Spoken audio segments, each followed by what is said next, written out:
नमस्ते दोस्तों, मैं हूँ स्मृति और आपका स्वागत है संचित स्मृति में। हमारे इस चैनल पर हम आपको सुनाते हैं भारत के इतिहास, संस्कृति और पौराणिक कथाओं से जुड़ी रोचक कहानियाँ। आज हम आपको ले चलेंगे भारत के 5 प्राचीन और ऐतिहासिक शहरों की सैर पर। ये शहर सिर्फ नक्शे पर बिंदु नहीं हैं, बल्कि इनमें बसी हैं सदियों पुरानी सभ्यताएं, रिवाज और अद्भुत किस्से। और हाँ, आज की यह पूरी कहानी आपको सुनाएंगे मेरे जीवन साथी संचित। तो चलिए, समय की परतों को हटाते हैं और शुरू करते हैं भारत की इस अद्भुत यात्रा संचित के साथ। नमस्कार, आज मैं आपको ले चलने वाला हूं भारत की उन 5 नगरियों की यात्रा पर, जो केवल शहर नहीं बल्कि जीवित इतिहास है।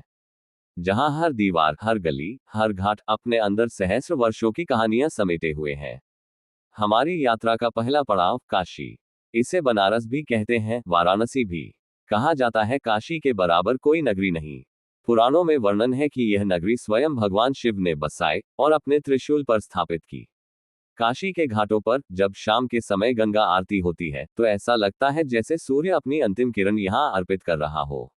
मणिकर्णिका घाट, जो जीवन मरण के चक्र का प्रतीक माना जाता है, यहां सदा जागृत रहता है। और इसी काशी से कुछ ही दूर सारनाथ में गौतम बुद्ध ने अपना पहला उपदेश दिया था, जो करुणा और शांति का संदेश बनकर पूरी दुनिया में फैल गया। काशी से हम चलते हैं मध्य प्रदेश के हृदय में उज्जैन। प्राचीन काल में इसका नाम था अवंतिका। महाकालेश्वर ज्योतिर्लिंग यही स्थित है, जिसके दक्षिणमुखी होने का विशेष महत्व है। यहाँ का काल भैरव मंदिर, जहाँ शिव के रौद्र रूप की पूजा होती है, अपने आप में अनोखा है। उज्जैन को काल का नगर भी कहते हैं, क्योंकि यहीं से विक्रम संवत का आरंभ हुआ।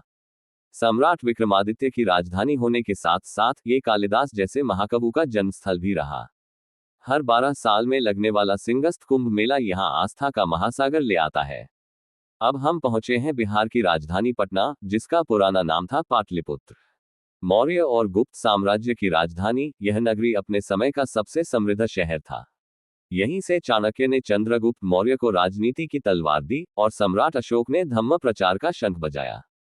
अशोक के स्तंभ और ऐतिहासिक अवशेष आज भी यहाँ के संग्रहालय में अपनी कहानी सुनाते हैं। गंगा, सोन और गंडक नदियों के संगम के पास बसी यह राजधानी व्यापार, राजनीति और शिक्षा का केंद्र थी। अगला पड़ाव है दक्षिण भारत में तमिलनाडु का मदुरै। मीनाक्षी अम्मन मंदिर यहाँ का हृदय है, जिसका रंग बिरंगा गोपुरम जैसे आसमान को छू लेता है। मंदिर के अंदर की सूक्ष्म शिल्पकला ऐसे लगती है जैसे पत्थर भी भक्ति में जीवित हो गए हो। पांड्य राजवंश की राजधानी होने के साथ साथ मदुरै तमिल संगम साहित्य का जन्मस्थल है। यहाँ के मंदिर में होती भव्य आरती, भरतनाट्यम नृत्य और दीपमाला का प्रकाश, ये सब मिलकर एक दिव्य अनुभव देते हैं। और अब हम पहुंचे हैं गुजरात के पवित्र शहर द्वारका में। कहा जाता है महाभारत के बाद भगवान कृष्ण ने अपनी राजधानी मथुरा से यहाँ स्थापित की थी।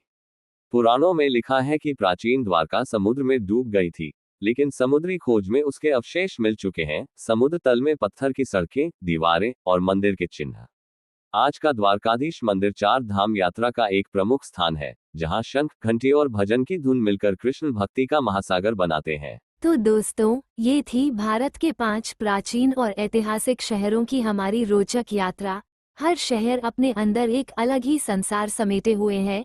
कहीं भगवान की कथाएं, कहीं वीरों की गाथाएं और कहीं सभ्यता की अनमोल झलकियां। उम्मीद है आपको ये यात्रा उतनी ही पसंद आई होगी जितनी हमें इसे आपके लिए तैयार करने में आई। अगर आपको यह वीडियो अच्छा लगा तो इसे लाइक कीजिए, अपने दोस्तों के साथ शेयर कीजिए और संचित स्मृति को सब्सक्राइब करना बिल्कुल मत भूलिएगा। मैं हूँ स्मृति और ये थे संचित। मिलते हैं आपसे अगली कहानी में, तब तक के लिए नमस्कार।